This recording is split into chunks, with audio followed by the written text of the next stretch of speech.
A'udzu billahi minasyaitonir rajim. Bismillahirrahmanirrahim. Assalamualaikum warahmatullahi wabarakatuh.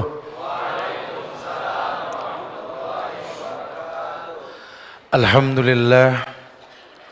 Alhamdulillahilladzi khalaqas samawati wal ard fi sittati ayyam summa stawa 'alal arsy. Innal hamdalillah nahmaduhu wa nasta'inuhu wa nastaghfiruh wa na'udzu billahi min sururi anfusina wa min sayyiati a'malina. May yahdihillah fala mudilla lahu wa may yudlil fala hadiya lahu.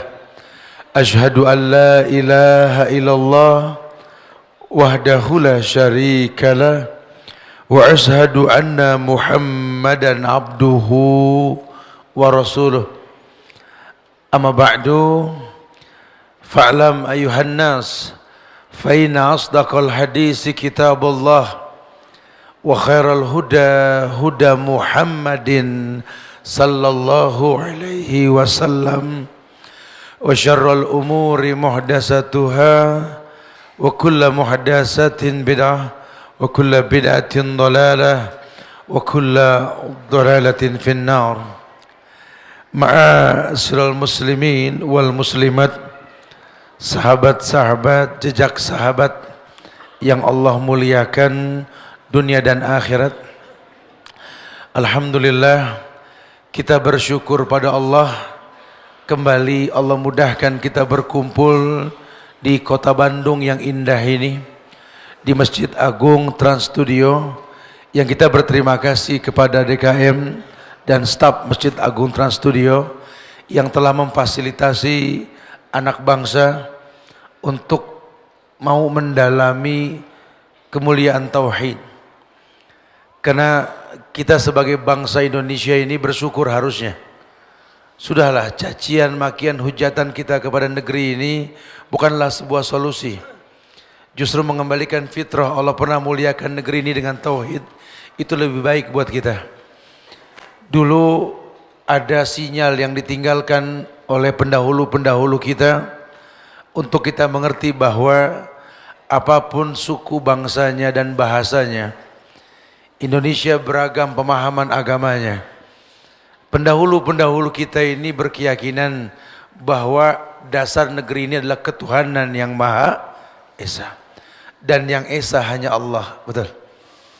Ini sinyal untuk kita yakini, harusnya sejak tercetuskan Pancasila ketuhanan yang Maha Esa, kita kompak menjaga negeri kita dari yang namanya syirik. Sudah tidak boleh lagi dukun ada di negeri kita, sudah. Apapun namanya. Cuma karena mungkin kita nggak mendalami tauhid, sehingga secara perlahan ujian demi ujian datang ke negeri kita, berat terasa kita menjalaninya. Kenapa? Karena tauhid tak tegak lagi seperti dulu. Bangga sekali saya, Masya Allah. Tadi kita sempat berkumpul di Lanut Hussein Sastra Negara. Kita berterima kasih sama teman-teman dari Angkatan Udara, wabil khusus Bapak Komandan Satar 15 Lanut Hussein Sastra Negara, Letkol Nurdin Muhyiddin, atau biasa kita panggil Bro Nurdin. Masya Allah. Semoga Allah berikan keberkahan melalui antum untuk bisa membantu berjalannya apa yang kita adakan pada kali ini, insyaAllah. Begitu pula teman-teman jejak sahabat yang juga sudah jalan ke Bogor bertendang ke tempat kami untuk merencanakan kajian ini. Ku butuh maafmu Ibu. Subhanallah. Entah saya harus merangkai kata seperti apa untuk mengawali ini. Karena jujur, berat rasa hidup yang kita alami di dunia ini tidak akan pernah berat kembali kita rasa kalau Allah sudah ridho dalam hidup kita. Tapi ridhonya Allah ini sulit kita gapai. Yang paling gampang kita menggapai ridho Allah tersebut adalah dengan ridhonya orang tua. Kalau melihat judul "Ku butuh maafmu Ibu", ini menandakan manusia yang mengatakan ini mengerti bahwa dia punya masa lalu. Masa lalu yang dia sadari sekarang baru dia sadar dia pernah berbuat sebuah kesalahan. Ima dia mulai merambah dewasa atau ketika dia menjadi orang tua.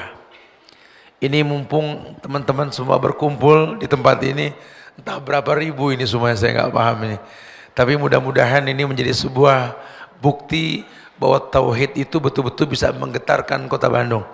Sehingga kota yang penuh pahlawan ini pun akan kembali berjaya seperti dulunya. Masya Allah. Iya.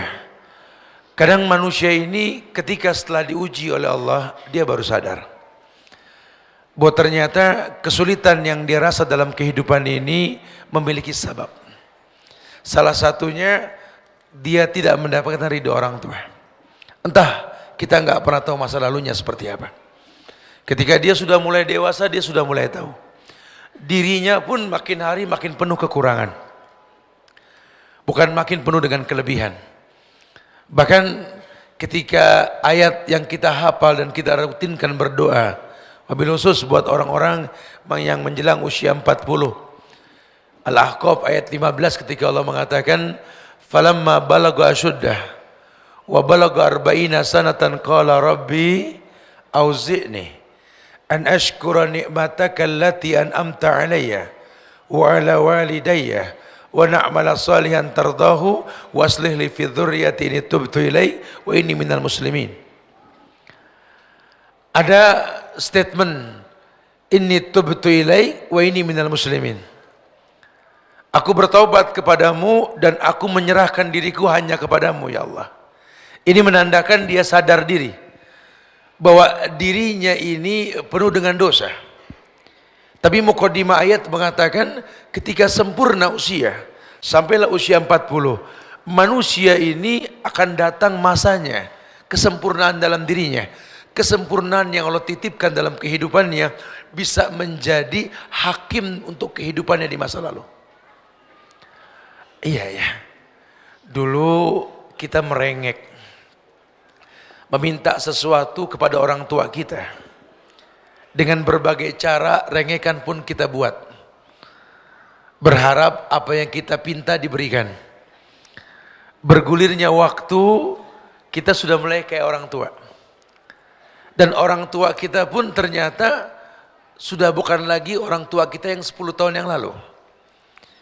Dia mulai merengek. Dia mulai seperti anak kecil. Karena tadi, orang kalau sudah usia 40 itu puncak. 41, 42 itu makin menurun. Sampai yang Nabi katakan sittin wa sab'in, antara 60, 70. Makin kesana usianya, makin seperti anak-anak. Sementara kita makin dewasa.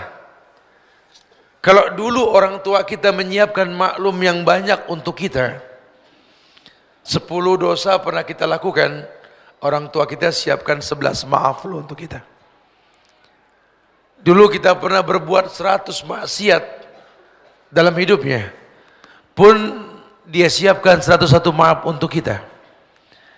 Rengekan kita sesuatu yang membuat dia terbangun di malam hari. Tangis kita membuat dia bahagia bahwa anaknya sedang hidup. Karena kalau bayi lahir kan dibikin nangis. Tangis bayi itu lambang kehidupan. Sehingga kalau ada bayi menangis, orang tuanya bangkit. Walaupun malam hari. Ibu, apa yang membuat engkau bangun di malam hari? Anakku menangis. Kau bisa tahu itu suara anakmu? Iya. Walaupun dibarisin berapa banyak bayi, ibu bisa paham jenis suara tangis anaknya. Tapi kan tidak ada yang membayar per liter air susumu. Tapi kan tidak ada yang menggajimu. Bahkan yang memujimu pun tidak ada. Ketika kau kurang tidur di malam hari, kau bangun pagi hari dalam kondisi kurang istirahat, mukamu pucat, tak ada yang punya empati kepadamu. Kenapa kau mau lakukan itu? Dia anakku. Dia anakku. Aku tahu bahwa anakku memang mampunya menangis. Dia tidak mampu yang lain. Lihatlah. Mulai tumbuh dewasa, mulai tumbuh besar kita di hadapannya. Barang-barang indah yang pernah dia beli dengan cara mencicil, kita bisa pecahkan semudah kita menghancurkan. Marahnya, murkanya, Tidak seperti murka kita ketika orang tua kita berbuat salah kepada kita. Rasa maklum yang dia berikan kepada kita, ini yang membuat kita nggak akan pernah bisa mengalahkan jasa mereka. Cuma hiruk pikuk dunia ini membuat kita lupa. Kita seperti ayam yang mati di lumbung, penuh dengan padi, penuh dengan gabah, cuma mati karena kebanyakan. Sama dengan ketika kita merasakan kasih yang teramat sangat dari ibu kita, kita lupa bahwa kita nggak bisa menemukan di tempat lain. Cuma karena keseringan kita mendapatkan itu, ada orang lain yang memberikan. Mungkin saat itu lebih baik ketimbang yang diberikan orang tua kita, kita bisa berpindah hati. Cuma gara-gara kecantikan istrimu dan calon istrimu, lucunya anakmu, hebatnya posisi pekerjaan yang sekarang kau berada di atasnya, rumah KPR yang baru kau ambil, yang tak kau pandang halal dan haramnya, kau lupa itu semua kau dapat karena doa orang lemah yang menanti kedatanganmu. Kau lupa kamu bisa seperti ini, ada sebuah bagian doa yang pernah dipanjatkan oleh orang tuamu. Sejak dalam kandungan dia sudah meminta kepada Allah sambil berkata dengan sakit yang dia rasa, Rabbi habli minas salihin. Dia tidak menuntut kau jadi apa, yang dia minta cuma satu, Rabbi habli minas salihin. Ya Allah, berikan kepadaku anak yang saleh. Dia tidak menuntut anak yang tampan, anak yang cantik, anak yang kaya, tidak. Yang kubutuhkan anak yang saleh. Entah dia paham atau tidak, tapi Islam menggiring kita untuk mengerti bahwa kelak pun nanti yang masuk ke lubang kubur kita pun doa anak yang soleh, bukan tampang anak yang soleh. Bukan. Ya kita berharap kesempurnaan, iya. Cuma Allah nggak melihat pada penampilan kita. Nabi mengatakan, Innallaha la yanzur ila suwarikum wala ila ajsamikum walakin yanzur ila qulubikum wa a'malikum. Allah tidak melihat pada penampilan kalian. Allah tidak melihat pada performance kalian. Allah tidak melihat. Yang Allah lihat hati dan perbuatan kalian. Karena di hatimu ada akal, di hatimu ada iman. Orang tua yang berilmu sejak kecil, anaknya dijaga menatap pandangan buruk, mendengar sesuatu yang buruk, menyentuh yang buruk, melangkah pada yang buruk. Karena dia berharap hatinya bersih.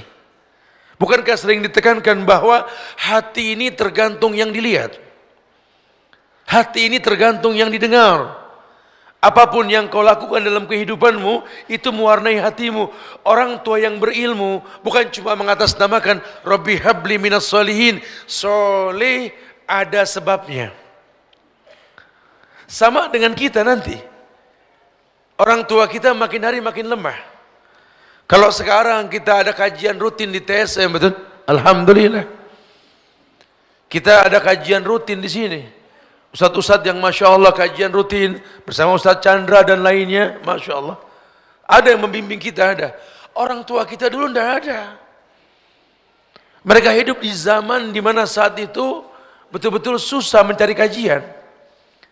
Kalau sekarang seorang gadis pakai kerudung panjang, ibunya heran. Jangan terus si gadis mencemooh mamanya. Mama kenapa sih benci banget sama kerudung aku yang panjang? Mama tahu gak? Kerudung mama tuh gak ada di Islam. Masya Allah.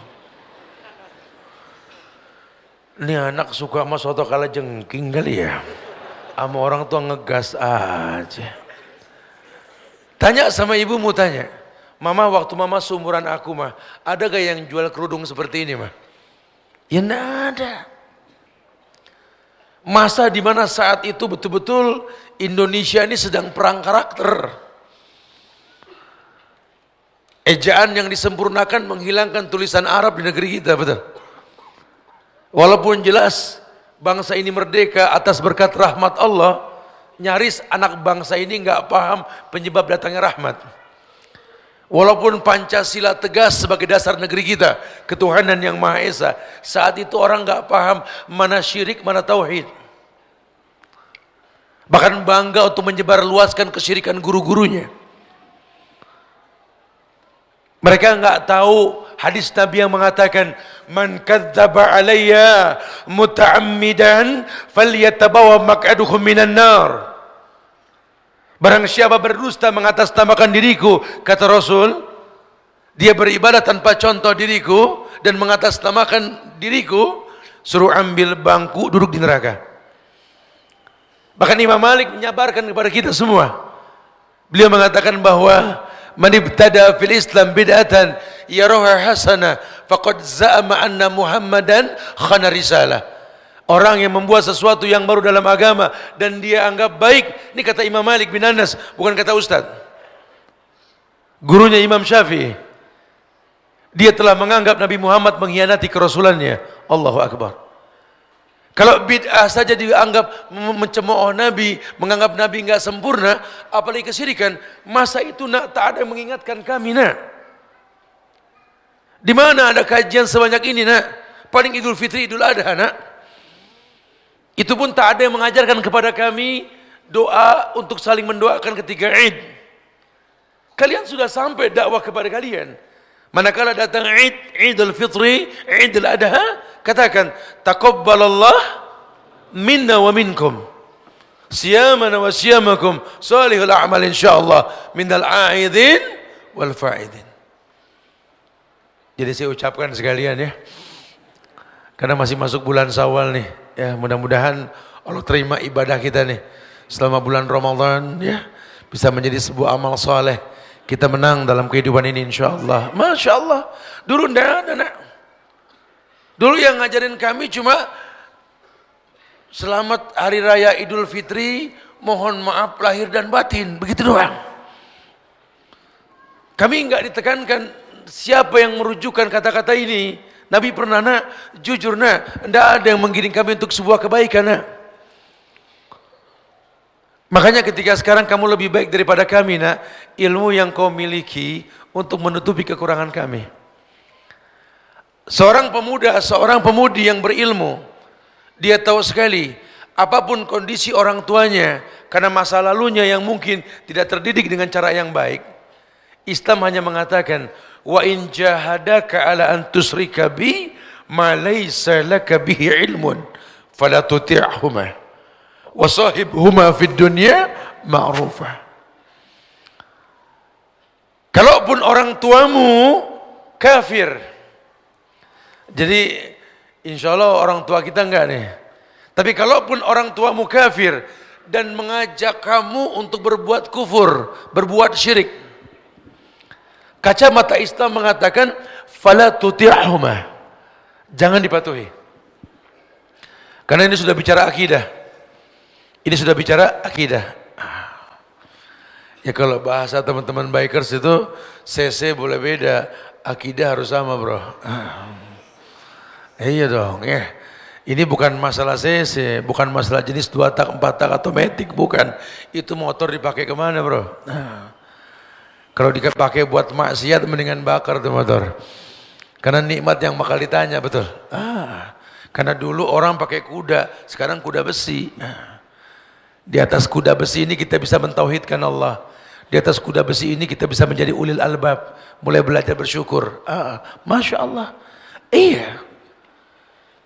Orang yang berilmu, orang yang tahu bahwa ilmu yang dia miliki ini bukan untuk menjadi hakim buat orang di hadapannya, apalagi itu orang tuanya. Orang tuamu kafir, mengajak kepada perbuatan syirik, fala tutihuma, bukan wala tutihuma, fala tutihuma. Cepat, kamu jangan patuh, ini akidah, urusannya Allah. Kita bisa bersahabat di mana saja. Lihat pendahulu kita itu. Saat itu di zaman Indonesia merdeka 1945, suku bangsa berbeda, betul? Maka ada istilah Bhinneka Tunggal Ika. Bahasa berbeda, karakter kita berbeda. Cuma beliau titipkan sebuah semboyan indah. Tapi ingat, perbedaan ini enggak merusak Tuhan yang Maha Esa. Jadi sampai kapanpun tolong jaga pemimpin negeri ini harus berketuhanan yang Maha Esa. Dan yang Esa cuma Allah. Ini tanggung jawab. Maka orang muslim enggak boleh berkata, alah pemimpin Islam tat, banyak yang enggak jujur tat, tapi dia Islam. Mendingan orang kafir jujur, tapi dia kafir, betul? Salah sekali. Ini orang suka salah paham. Dikemas seperti apapun, maksiat adalah maksiat. Dikemas seperti apapun, yang namanya dosa adalah dosa. Kita lupa bahwa Allah berikan berkah melalui orang Islam. Kalau orang tuamu tidak muslim dan dia mengajak kesyirikan sampai selevel itu, jangan kau patuhi, cepat jangan kau patuhi. Tapi ingat, wasahibhuma fid dunya ma'rufa, bukan fasahib. Karena memang ayat mengabarkan kepada kita bahwa tidak gampang untuk menjadikannya dia sahabat. Ustadz bisa ngomong gitu Ustadz, orang tua Ustadz baik Ustadz. Orang tua saya ya Allah Ustadz, dari zaman saya kecil Ustadz, itu dia kalau nggak ngelihat saya nggak nyuruh Ustadz. Tiap ngelihat saya nyuruh. Nah, saya kadang-kadang jalan berdua adik saya ini, ada emak nggak? Ada emak nggak ada yuk. Ya ada emak. Nah gitu. Kalau tahu saya nggak apa namanya, kalau tahu saya nggak lewat sini. Orang tua juga punya kebiasaan nggak boleh ngelihat anak nyuruh gitu ya. Aduh Ustaz, saya udah salah saja sama orang tua saya Ustaz. Ya Allah Ustaz, dari zaman dulu Ustaz udah salah aja. Jadi saya gimana saya mau jadi orang yang baik sama orang tua Ustaz, gitu ya. Kadang-kadang kita suka merasakan kayak gitu ya. Saya juga nggak ngerti bagaimana kerasnya hidup kalau nggak mereka yang mengajarkan hidup ini keras Ustaz. Akhi, ini manfaatnya kita kumpul nih di Masjid Agung Trans Studio nih. Jadi kita tahu nih, bukan tugas kita untuk menjadikan orang tua kita baik. Dan bukan tugas kita untuk mendatangkan hidayah kepada mereka. Karena kebaikan dan hidayah itu tugasnya Allah. Tugas kita cuma menjadi anak yang harus berbakti siapapun dia. Karena bahasa Quran, wa in jahadaka ala an tusyrika bi, sampai levelnya orang tuamu ngajak berbuat syirik. Ini 14 abad yang lalu nih ayat turun. Zaman Nabi pun ada orang tua yang enggak suka anaknya baik. Mus'ab bin Umair tuh, pemuda yang Masya Allah, yang mati syahid pada akhirnya. Ketika dia masuk Islam, ibunya menggunting rambutnya, enggak mau terima dia sebagai anak.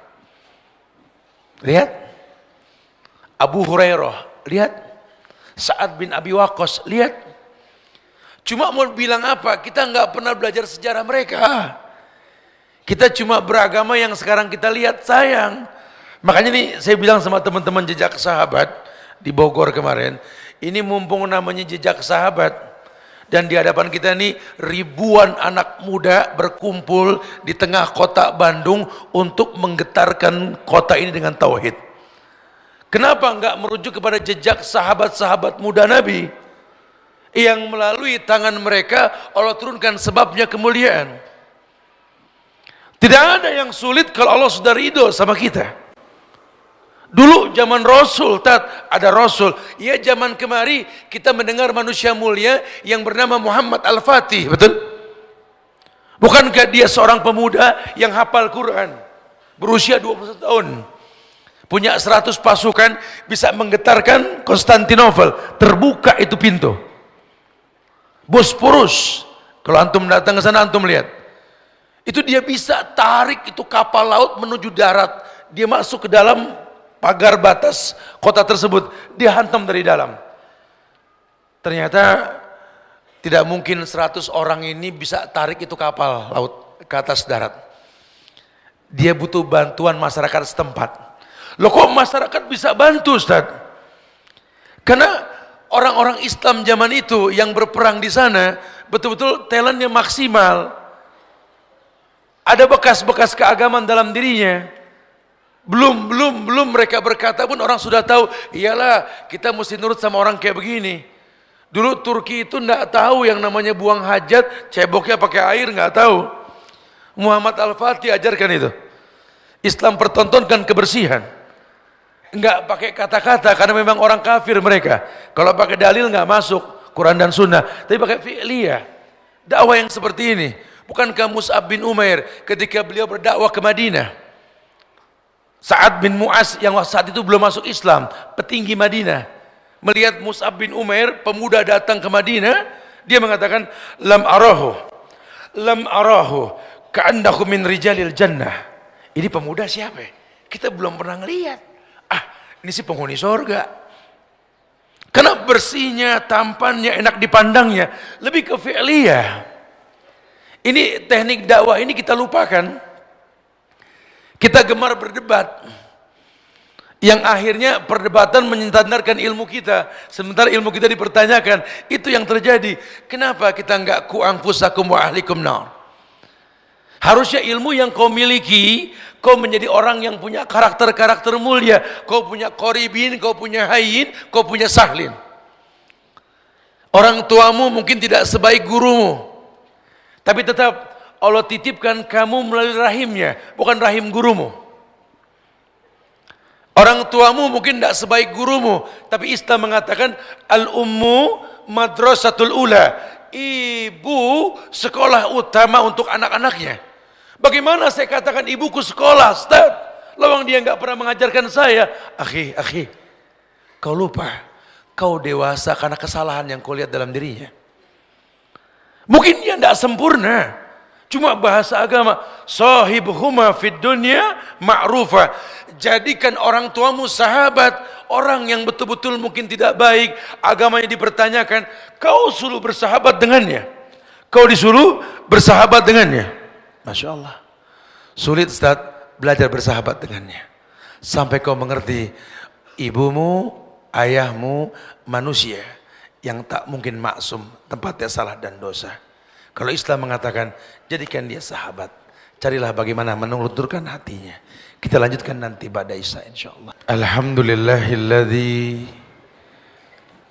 ja'alal arda dhalulan wa amarana bianamsi 'alaiha lina'mala salihan libahsi rizqa minku litanawulil jannah min babi husnal khatimah. Alhamdulillah hamdan katsiran thayyiban mubarakan fi kama yuhibbu rabbuna wa yarda. Asyhadu an la ilaha illallah wahdahu la syarikalah wa asyhadu anna Muhammadan abduhu wa rasuluh. Amma ba'du. Sahabat-sahabat, jejak sahabat yang Allah muliakan dunia dan akhirat, kita bersyukur pada Allah, kita diberikan petunjuk melalui Quran untuk kita kaji dan kita mengerti dengan Quran sebagai furqan dalam hidup kita. Kalaupun tadi disampaikan bahwa posisi kita sebagai anak adalah untuk berbakti kepada kedua orang tua, apapun kondisinya.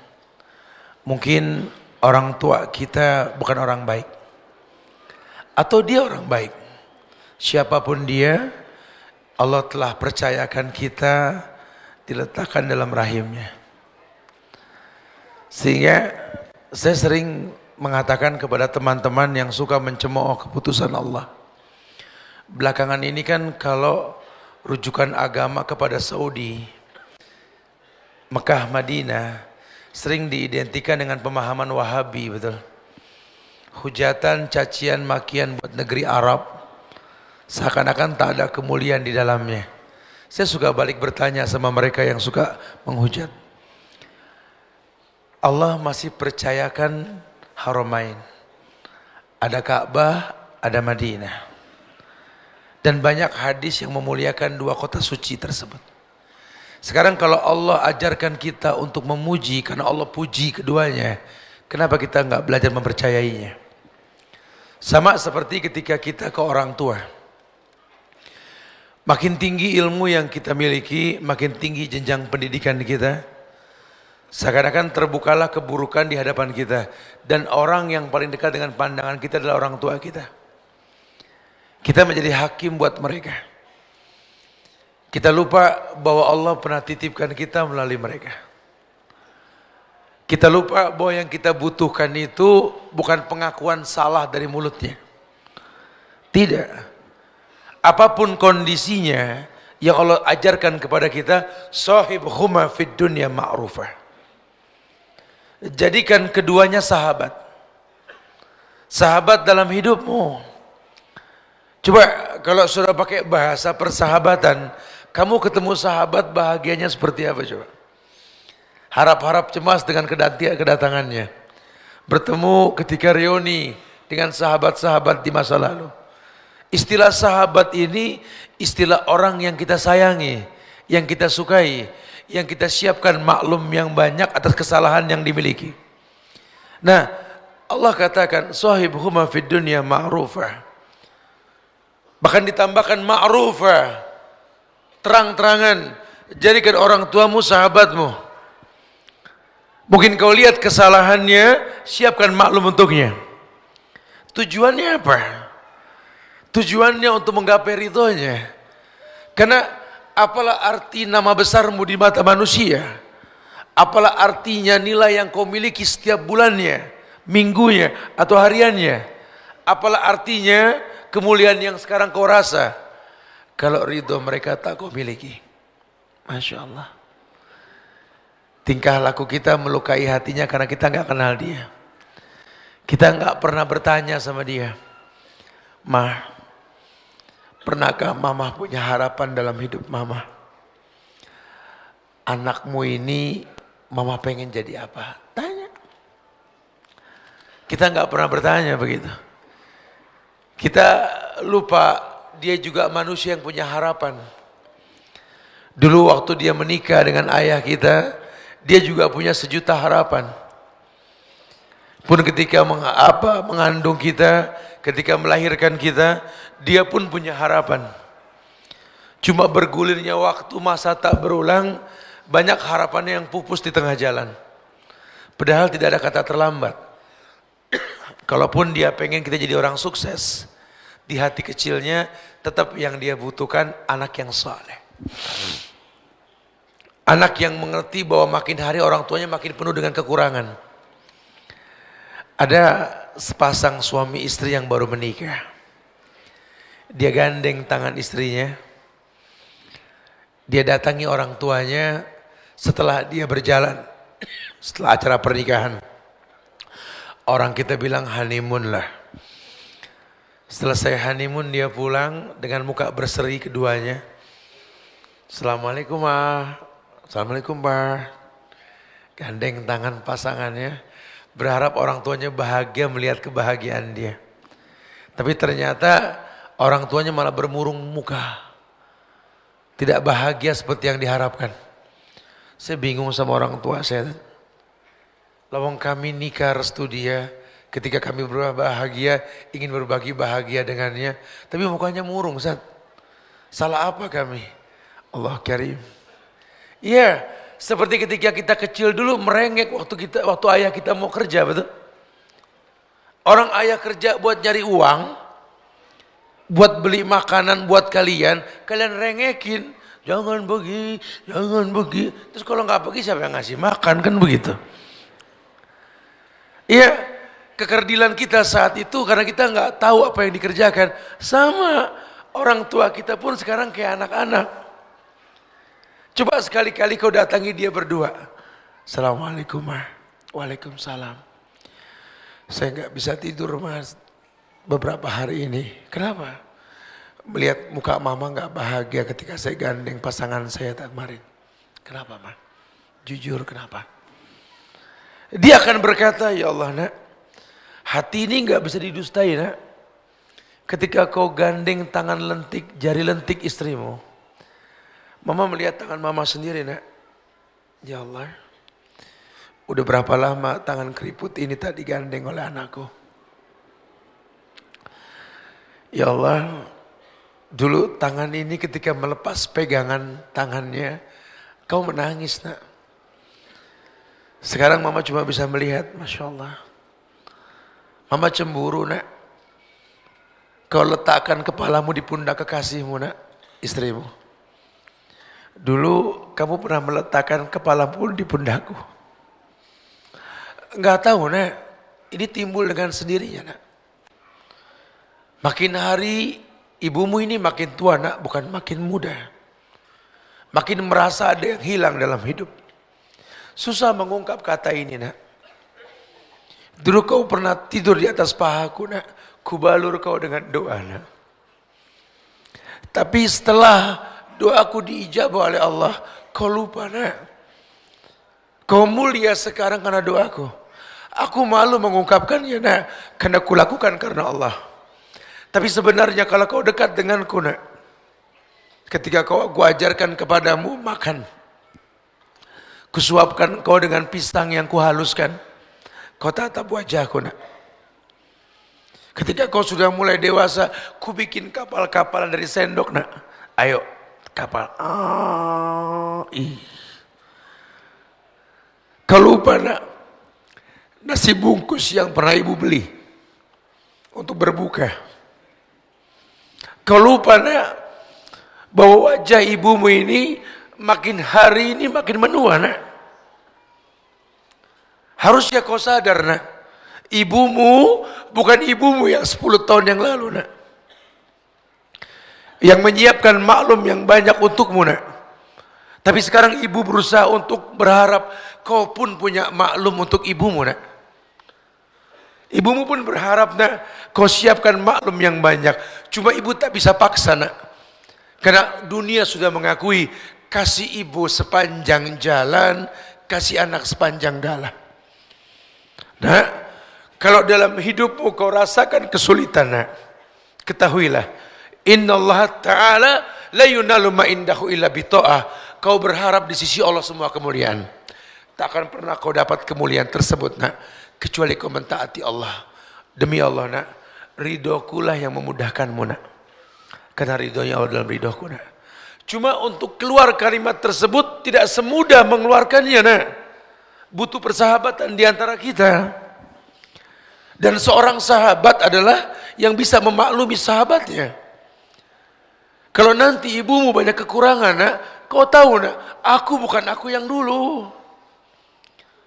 Kalau dulu kau bawa teh manis tumpah, aku tersenyum sambil berkata, kamu ini, sambil diseka itu tumpahannya. Tapi nanti ketika aku bawakan kau minum tumpah di rumahmu dengan ubin marmer yang mewah, karpet yang tebal dan mahal, maukah kau menyiapkan maklum lagi seperti kusiapkan maaf untukmu nak? Kalau kau sulit menatap wajah ibumu ketika hidup ini nak, cobalah nak, luangkan sedikit waktumu nak. Temui aku ketika aku tak sadar kau datang nak. Ketika aku tidur. Dulu aku pernah membuka kamarmu nak. Aku teringat sabda Nabi yang mendoakan Hasan dan Husain, u'idzukuma bikalimatillahi tammah min kulli syaitan rajim min hamatin wa min ainin lama. Aku pun pernah membuka kamarmu nak. Kubacakan doa ketika kau tak sadar aku mendoakanmu nak. Aku bangun di malam hari, tak ada yang tahu, kupanjatkan tangan ke langit, ku minta kepada Allah, Rabbi habli minas solihin. Kau tak tahu nak. Aku berharap kau tahu. Datanglah nak, ketika ibumu terlelap nanti nak, tatap wajah tua ini nak, berbisiklah dengan hatimu nak, subhanallah, mama, kerut di kening mama sudah mulai banyak. Lihat mata mama yang indah, yang menarik hati papa. Sudah tampak keriput di bagian kelopaknya. Lihatlah, matanya yang hitam sudah mulai bersepah putih. Lihat, bintik hitam sudah mulai tampak jelas kulit tuamu. Bibirmu tak indah lagi mah, napasmu mulai terpenggal. Ya Allah, kau sisakan waktu yang singkat untuk aku mendapat ridhonya. Nah, sadarilah nak, peganglah tanganku yang keriput ini nak, rasakan hangatnya nak. Karena mungkin sebentar lagi daging bangkai dingin yang kau pegang nak.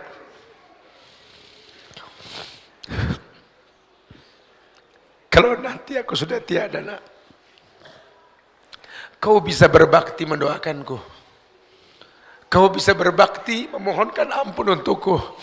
Tapi tak lagi kau bisa dapat ridhoku nak. Kau tercipta untuk berbakti, nak, bukan menjadi hakim dalam hidupku. Kau lihat, hari bergulir, waktu berganti, orang tuamu makin punya kekurangan, nak. Ilmu yang kau miliki jadikan sebagai sebab tambahnya pemahamanmu. Kau butuh mereka seperti mereka butuh dirimu. Tidak ada yang sulit di atas dunia ini. Bahkan kematian pun tak terasa sakit. Ini yang dipertontonkan oleh Abdullah bin Zubair. Zubair bin Awam, ayahnya. Abdullah bin Zubair, ketika kematian ingin mendatanginya, yang dia temui ibunya Asma binti Abu Bakar. Ibunya yang sudah buta. Asma di hari tuanya buta. Zubair berkata kepada ayahnya, kepada ibunya, "Duhai ibu, mungkin ini perjumpaan kita yang terakhir. Kenapa kau berkata seperti itu, wahai Abdullah bin Zubair? Pasukanku sudah terjepit. Musuh akan membunuhku. Al-Hajjaj As-Saqafi. Doakan anakmu, ibu. Berilah ridhomu padaku." Asma berkata kepada Abdullah bin Zubair, "Wahai anakku, peluklah ibumu. Mungkin ini pelukan yang terakhir untukmu." Ketika dipeluk, Asma merasakan ada baju besi di badan anaknya yang ingin menghadapi kematian melawan musuhnya, yang dia dalam posisi terjepit. Ketika dipeluk, Asma yang buta merasakan ada baju besi yang menghalangi antara badannya dengan badan anaknya. Dilemparkan anaknya sambil berkata, "Buka bajumu, nak. Buka bajumu. Buka baju besimu, nak." Inikah anak Zubair bin Awam? Inikah cucu dari kekasih Rasulullah Abu Bakar As-Siddiq, As-Siddiqul Akbar? Inikah anak dari Asma, pemilik dua ikat pinggang, ingin menghadapi kematian, memohon ridhoku dengan baju besi yang kau pakai? Buka bajumu, nak. Temui kematianmu, nak. Tiap tetes menjadi saksi di akhirat nanti. Ibumu ridho, nak. Terjadi kematian, ridhonya ibu tidak membuat dia panjang umur, dia mati. Karena kullu nafsin dha'iqatul maut, setiap yang hidup pasti didatangi oleh kematian. Dan terlaknatnya Al-Hajjaj As-Saqafi, ketika sudah mati ini Abdullah bin Zubair bin Awam, ini disalib dia di atas sebuah batang kayu. Dan dicemooh. Asma mendatangi anaknya sambil mendoakan keridhaan dan tunggu ibumu di pintu surga. Kata Al-Hajjaj As-Saqafi, lihatlah pengkhianat telah mati, terbantai. Inilah anak yang kau banggakan. Jaga lisanmu, wahai pengkhianat. Anakku meninggal dalam keadaan syahid karena ridhoku.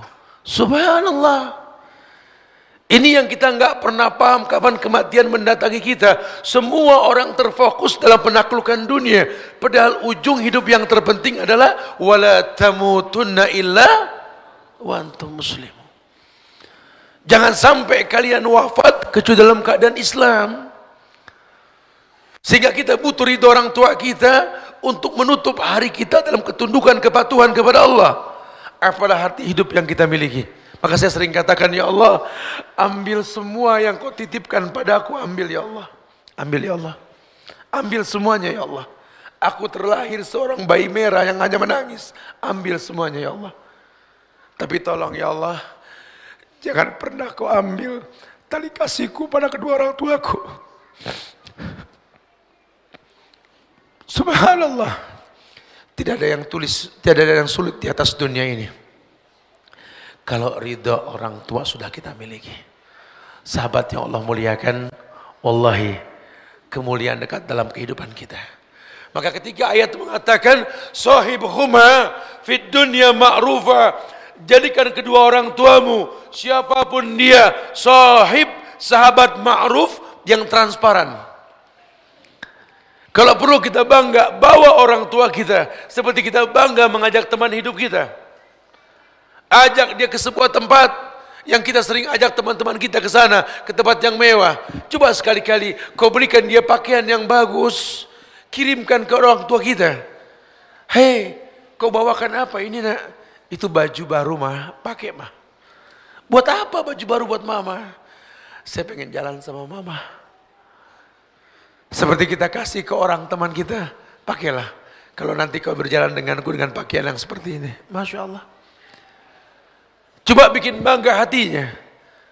Ajak dia ke sebuah tempat makan yang mewah. Kalau memang kita mampu silakan. Atau ke tempat makan yang memang dia sukai, lakukan. Atau paling tinggi yang paling indah, mengumpulkan dua pemandangan mulia di muka bumi ini. Kumpulkan uang, mulai kita pikirkan. Kalau benda dunia bisa kita cicil, kenapa kita enggak berpikir umrah untuk kedua orang tua kita? Kalau perlu jejak sahabat ini memberikan fasilitas buat teman-teman ini untuk tabung umrah. Sehingga satu waktu nanti kita, ya Allah semoga dimudahkan. Saya akan bimbing kalian, bawa orang tua kalian, yuk kita putari Ka'bah. Tatap dua pemandangan indah di muka bumi ini. Memandang Ka'bah, memandang wajah orang tua. Karena dua benda inilah yang kalau kita lihat, sunnah kita membaca doa. Bacalah doa ketika melihat Ka'bah. Allahumma antas salam, wa minkas salam, fahayna rabbana bisalam. Tapi kalau melihat wajah orang tua, Allah yang mengatakan, wahfid lahuma janaha dhulli minar rahmah, wa qul rabbirhamhuma kama rabbayani shaghira. Merendahlah kau di hadapan orang tuamu sambil kau tatap wajahnya, sambil kau katakan rabbirhamhuma kama rabbayani shaghira. Ya Allah, kasihi mereka ya Allah.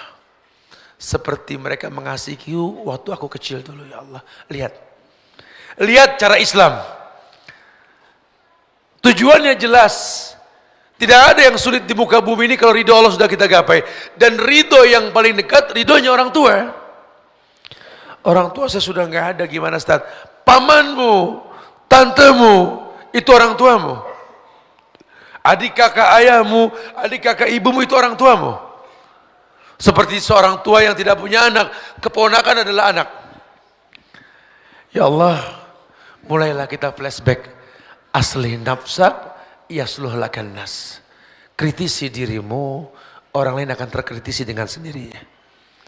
Maka ketika kita mengkritisi diri kita, iya ya, ternyata kesulitan yang kita alami, masalah yang tak kunjung selesai, ujian yang tak memiliki jawaban, ya Allah, Allah persulit semuanya. Untuk menghilangkan kesulitan tersebut, yang paling mudah, jadikan orang tuamu sahabat dalam hidupmu. Kalau dia sudah senang dengan hubungan persahabatan dengan kamu, maka tidak ada yang sulit di muka bumi ini, insya Allah. Subhanallah. Mudah-mudahan Allah getarkan hati kita ini untuk setelah ini temui orang tua kita. Ambil tangannya, rasakan wangi kulitnya. Rasakan. Karena mungkin besok daging bangkai yang kita cium dari dirinya, kita nggak pernah tahu. Mumpung masih ada. Wallahu a'lam bishawab. Mari kita berdialog. Silakan yang mau ditanyakan. Fadhlu. Nah.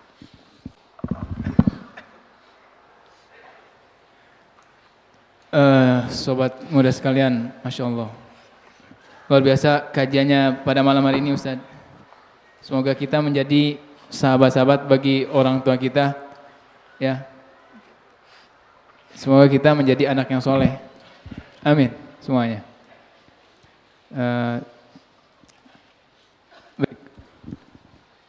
Sudah? Kita kasih 2 pertanyaan dulu bagi siapa yang mau bertanya dari Sobat Ikhwan. Dari Sobat Ikhwan 2 pertanyaan, 2 penanya. Pertama. Itu, Masya Allah. Ya, anak kanan dulu ya, Afwan ya. Sedikit macet. Ustaz sebentar, macet Ustaz. Fadhal. Oh, Ustaz. Afwan ya.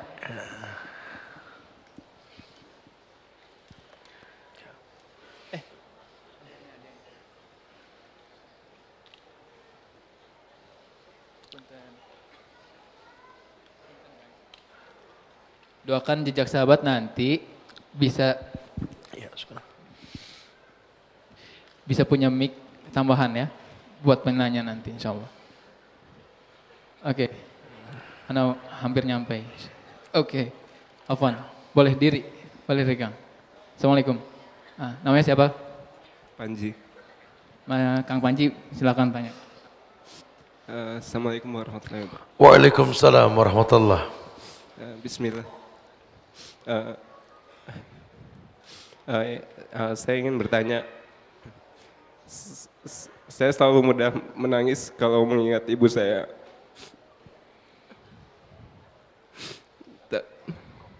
Tapi saya takutnya rasa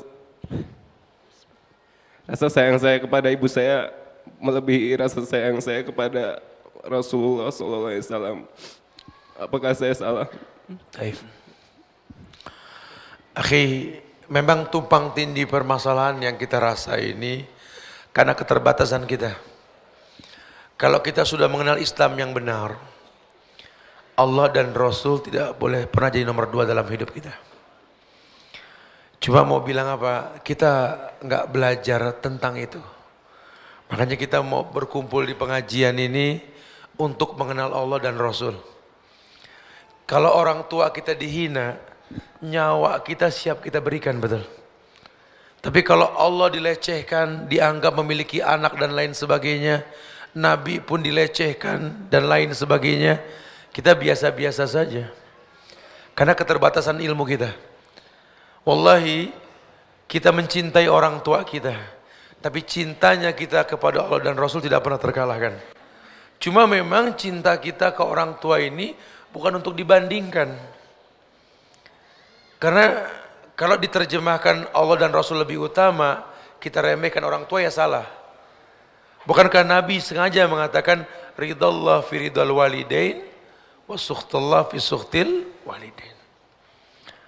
Ridhonya Allah ada di ridho orang tua, murkanya juga sama. Jadi sebenarnya memang dua hal yang berbeda. Artinya cinta kita kepada kedua orang tua kita ini cinta yang manusiawi dengan alasan yang jelas.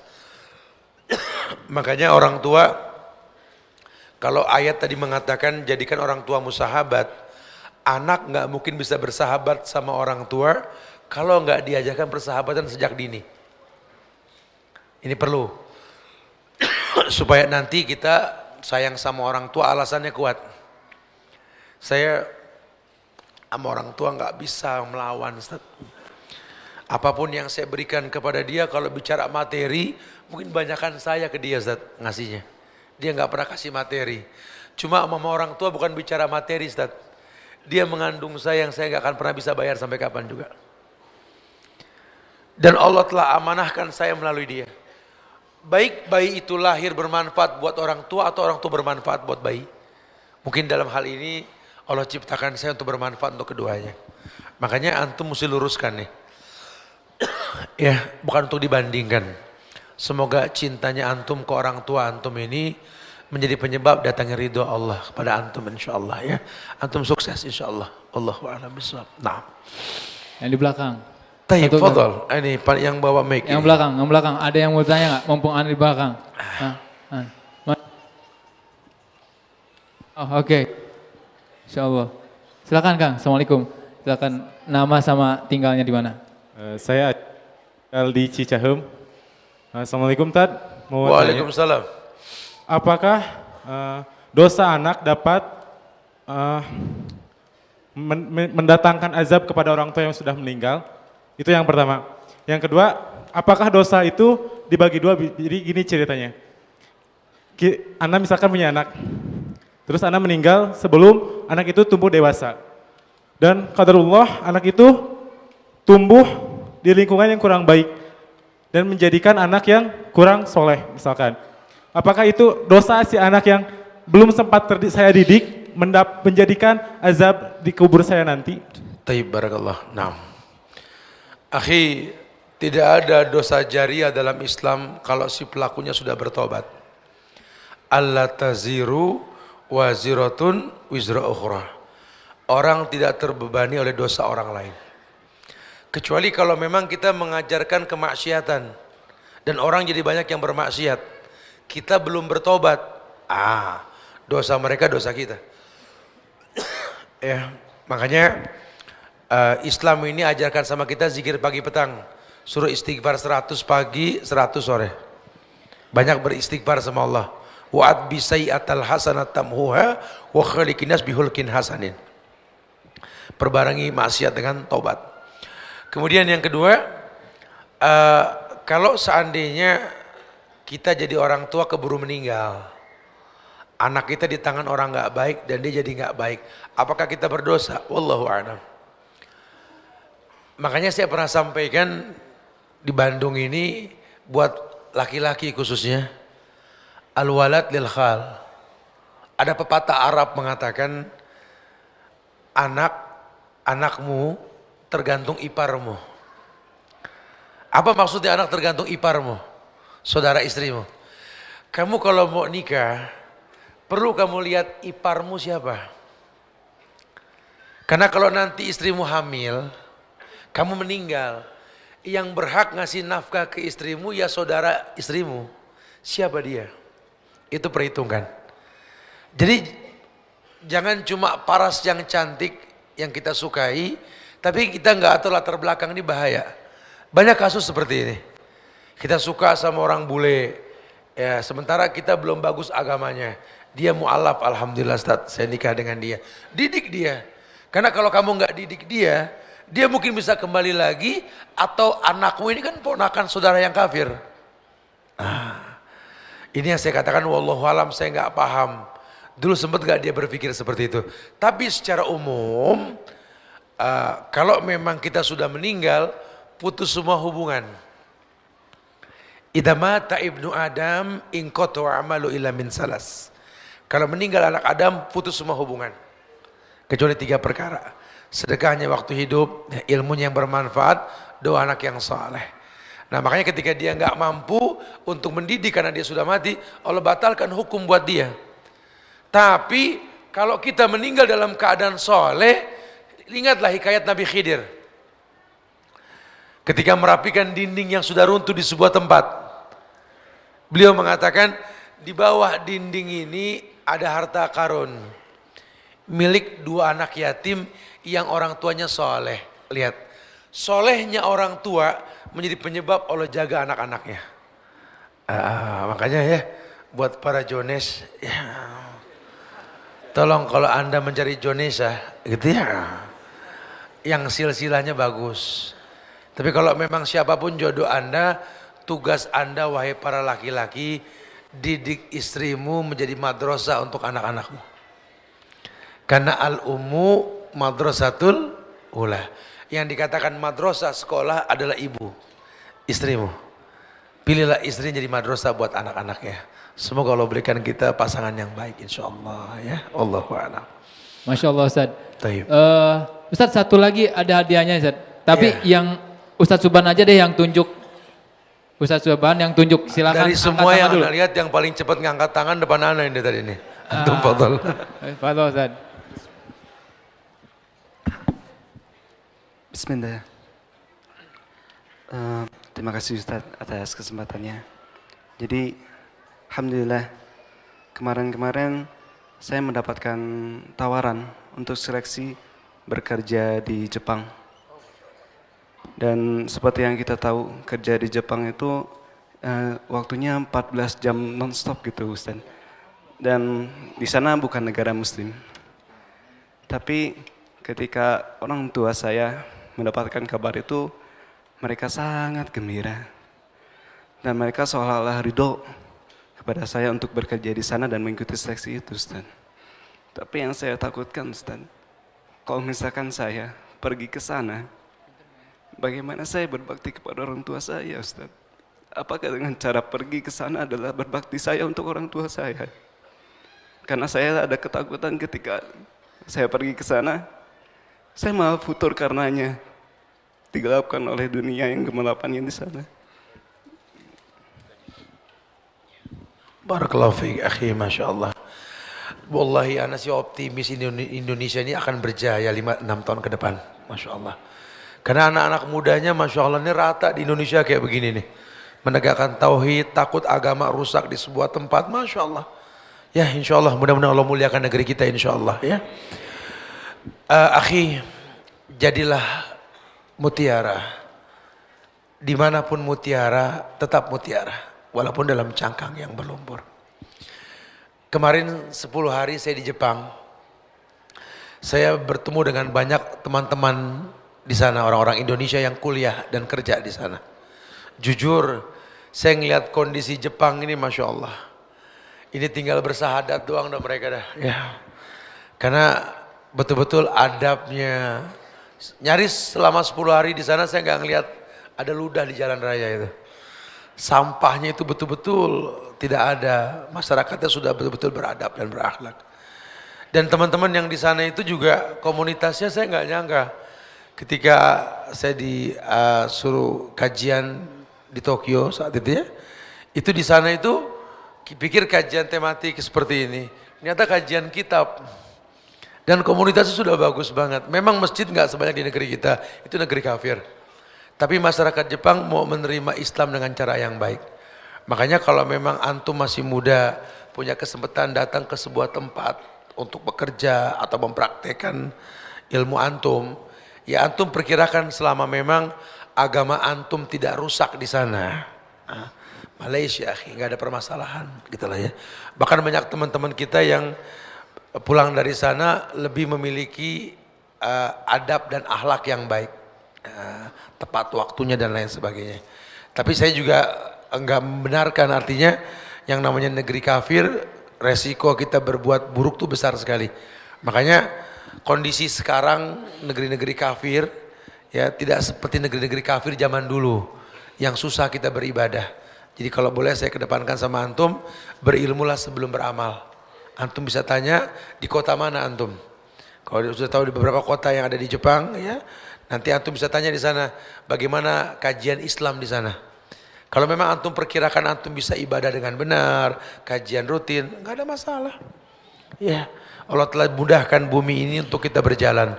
Huwallazi ja'ala lakumul arda dzalulan famsu fi manakibiha. Allah telah mudahkan bumi ini untuk manusia berjalan di atasnya. Tapi ingat, kitanya perlu tahu, dan antum perlu bikin hubungan yang kuat sama orang tua. Karena antum bawa nasab. Ya Allah, kita bukan orang yang maksum, gemar berbuat salah. Tapi kalau kita bawa nama orang tua, ada punya rasa malu nanti kita. Oh iya ya, anak tidak mau merusak silsilah keluarga. Makin antum kenal itu, Allah akan jaga antum insyaallah ya. Semoga Allah muliakan antum insyaallah dan minta ridho mereka ya. Allah barakallah. Naam. Ini ada pertanyaan kertas. Apa kita tanya dulu? Jawab dulu. Ini.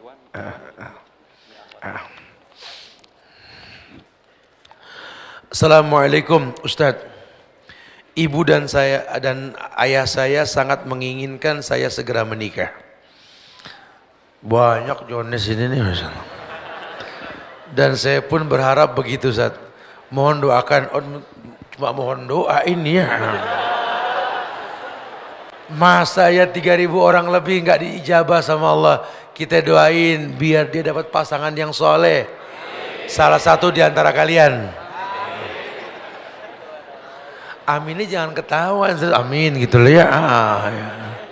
Kata Nabi, la ta'tazu fid du'a. Ruahul Hakim.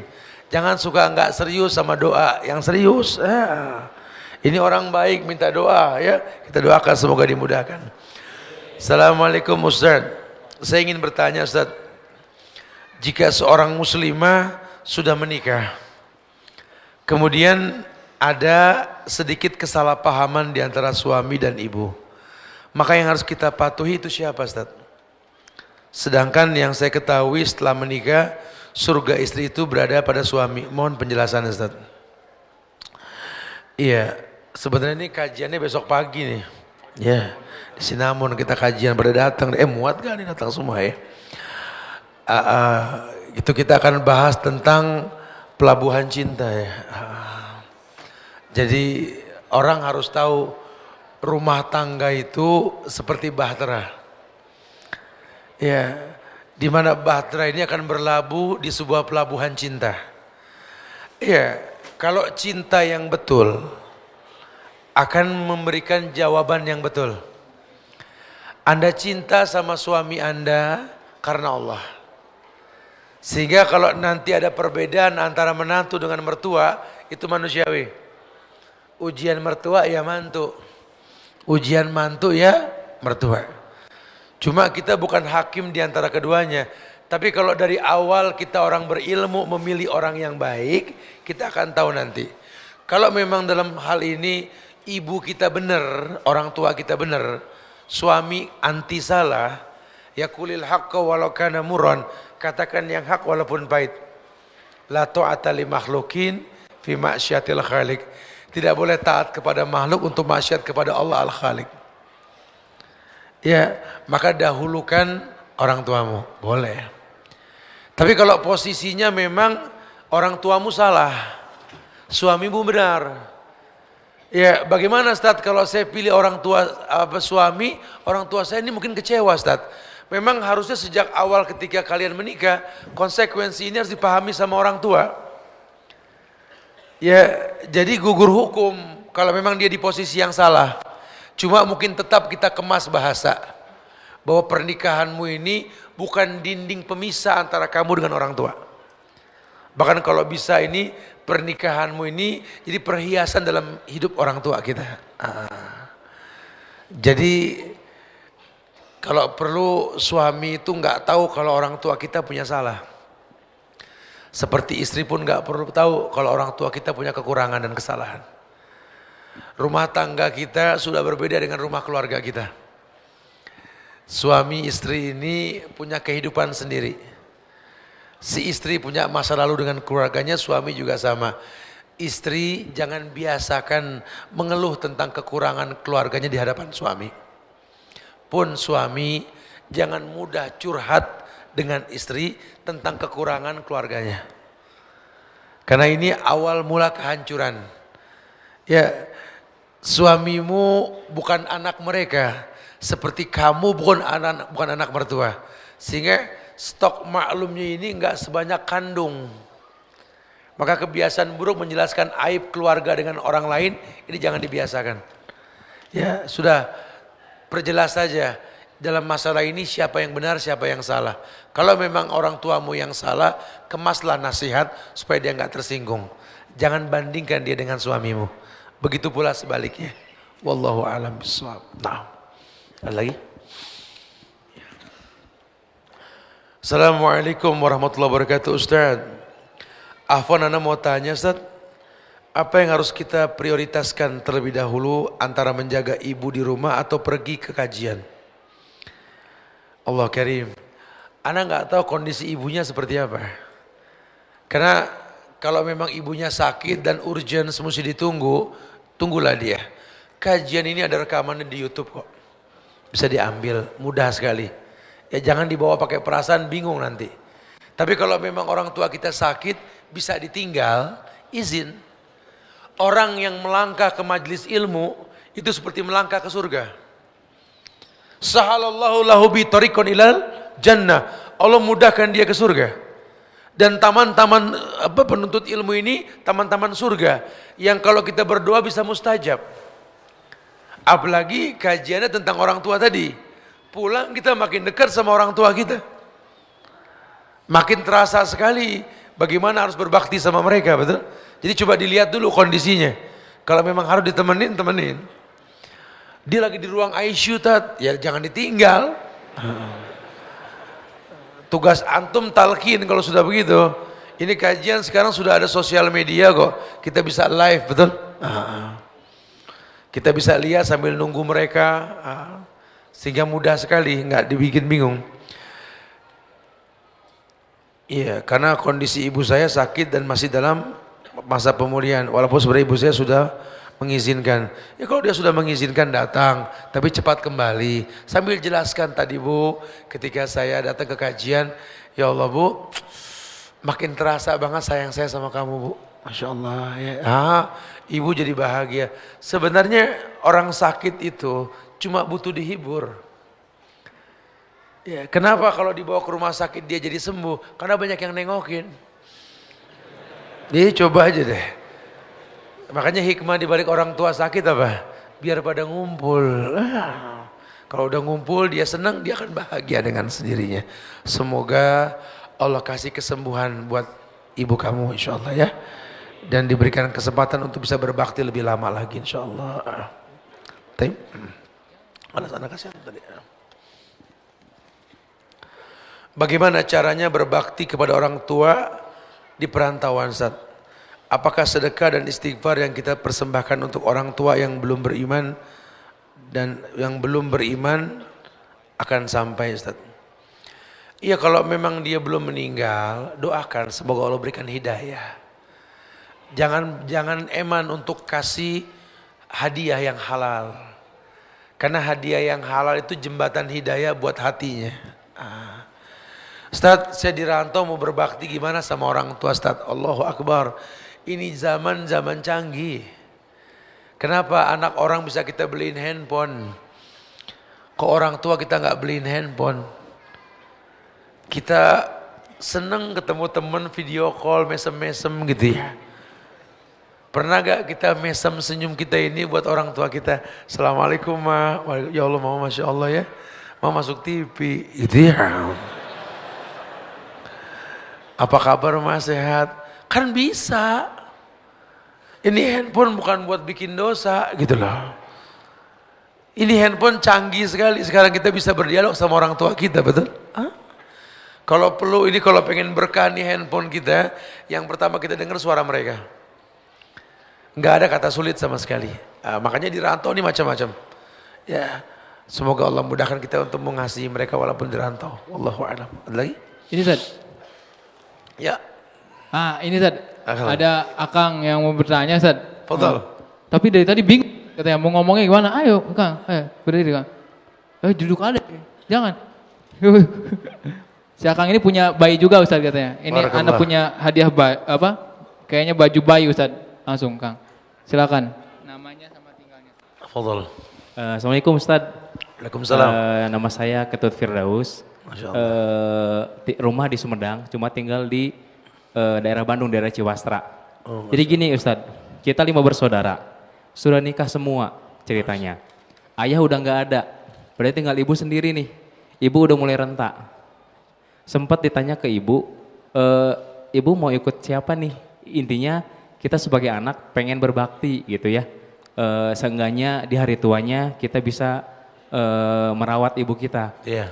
Cuma di sisi lain, ibu kita lebih nyaman di rumah sendiri Ustadz. Sedangkan di rumah sendiri kan udah nggak ada temannya. Nah pertanyaannya, apakah kita berdosa Ustadz? Sedangkan kita ini 5 bersaudara, 4-nya Iwan, yang Ahwat cuma 1 orang. Ya. Gitu. Pertanyaan yang kedua, apa yang harus kita lakukan Ustadz? Supaya kita bisa berbakti kepada ibu kita yang sudah menuju renta ini. Tolong dikasih penjelasannya Ustadz ya. Jazakallah khairan. Waalaikumsalam insyaallah. Iya. Memang yang namanya orang tua, rumah dia sendiri itu lebih bikin dia nyaman. Kita bawa dia umroh, kita sewakan hotel bintang 5 yang paling mewah. Tetap ketika pulang ke kampung dia lebih senang. Aduh balik juga dah gitu lah. Padahal kemarin tuh bintang 5 itu ya. Di kamar tuh lebih enak. Kenapa? Di hotel bintang 5 nggak ada paku katanya. Kalau di kamar tuh paku banyak, bisa naruh baju, naruh macam-macam. Orang tua tuh alasannya polos ya. Tapi nggak apa-apa, ahi, fattakullaha mastata'tum, bertakwalah semampunya. Karena kan dari hati kecil antum dan saudara-saudara antum, di hadapan ribuan teman-teman ini berani berkata kayak begini, ini menandakan bahwa antum ini saudara, masya Allah, orang-orang baik semua. Ya, jadi antum banyak bertanya saya sama orang tua. Jadi bukan masalah tempat. Ya, kalaupun memang dia pilih di kampung, ya yang kita perlu pahami kan kondisi dia bukan kondisi dia yang 10 tahun yang lalu. Kalau dulu semua dia pegang sendiri, nyuci, masak, ngepel, nyapu, betul? Dia sudah renta sekarang. Tapi bisa gak dia nyaman tanpa merasa kurang? Berarti kan difasilitasi orang yang bisa membackup ini semua. Carikan orang yang baik yang bisa menolong orang tua kita. Adapun tentang masalah waktu berkunjung, ya konsekuensi orang dewasa. Nggak bisa rutin karena ada aktivitas. Tapi jangan putus hubungan gitu loh. Itu yang dibilang bertakwalah semampunya. Atau sesekali disiasati ke orang tua kita untuk memiliki quality time. Ya per 3 bulan, per 4 bulan ya. Ya saya sama orang tua saya juga begitu.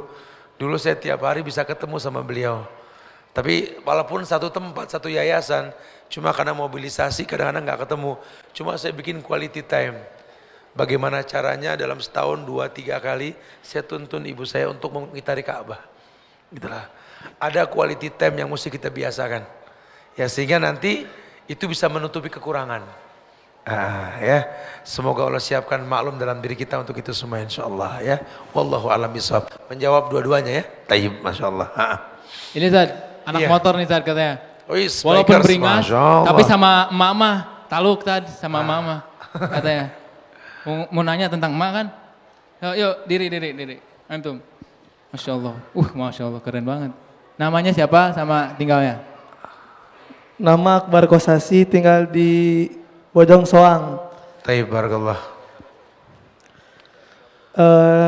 Assalamualaikum, mau nanya, gimana sih cara biar orang tua teh bahagia? Kadang dikasih materi pun tentang uang pun mereka kadang nggak ngebutuhin itu. Iya.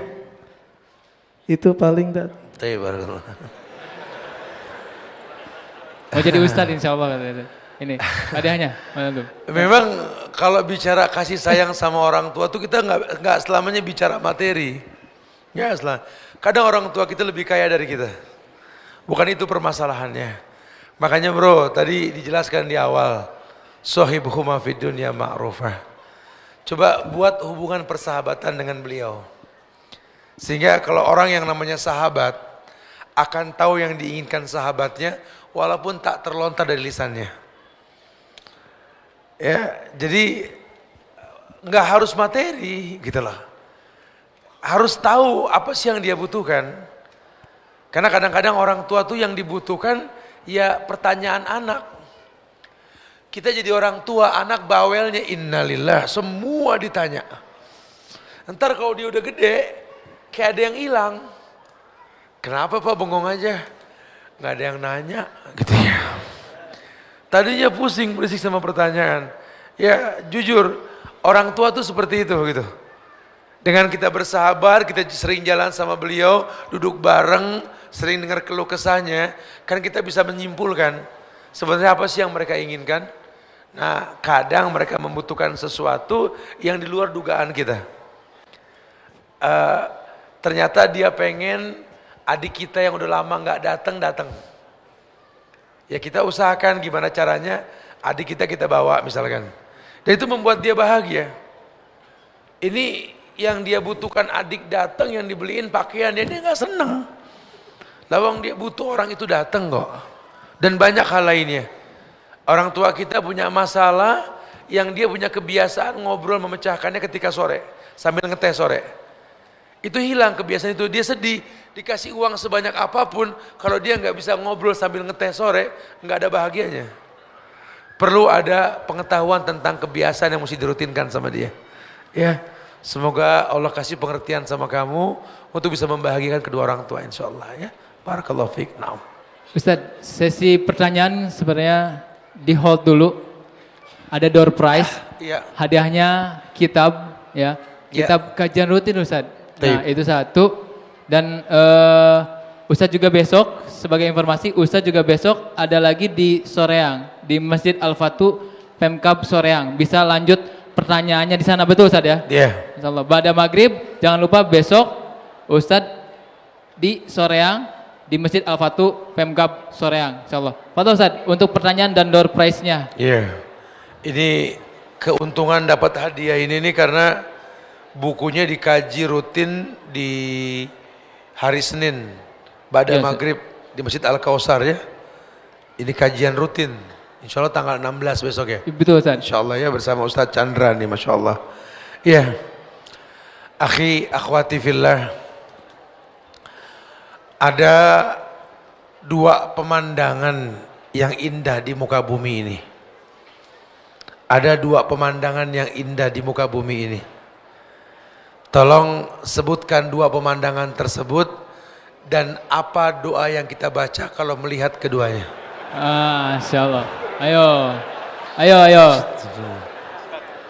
Antum, nah, betul. Kasih mic-nya, kasih. Tolong di open. Nah, ini. Assalamualaikum warahmatullahi wabarakatuh. Waalaikumsalam. Taib, yang pertama itu Ka'bah. Kata Ustaz tadi juga doanya Allahumma antas salam wa minkas salam tabaraka zal jalali wal ikram. Terus yang kedua melihat wajah kedua orang tua yaitu Rabbik firi warhamhuma kama rabbayani shogiro gitu.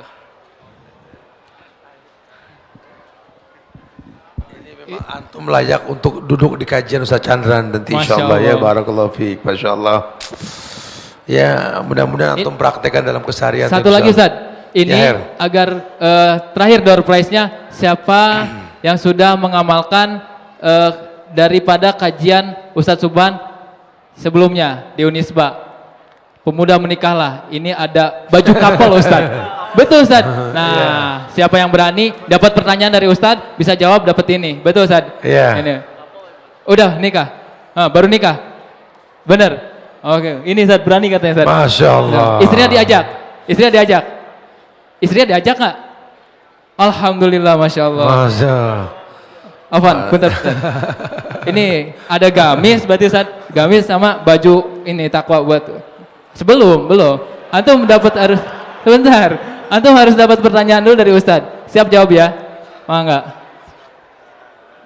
Anda kasih pertanyaan ke beliau. Ya, Her, Masya Allah ya.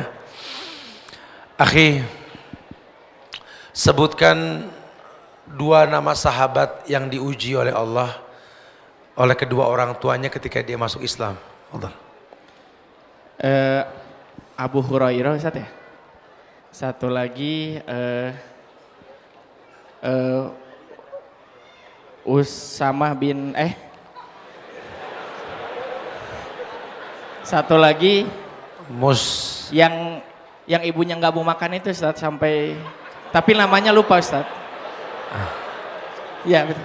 Yang ibunya nggak mau makan sampai dia kembali ke agama nenek moyang, namanya nggak terlintas Ustaz, ada grogi.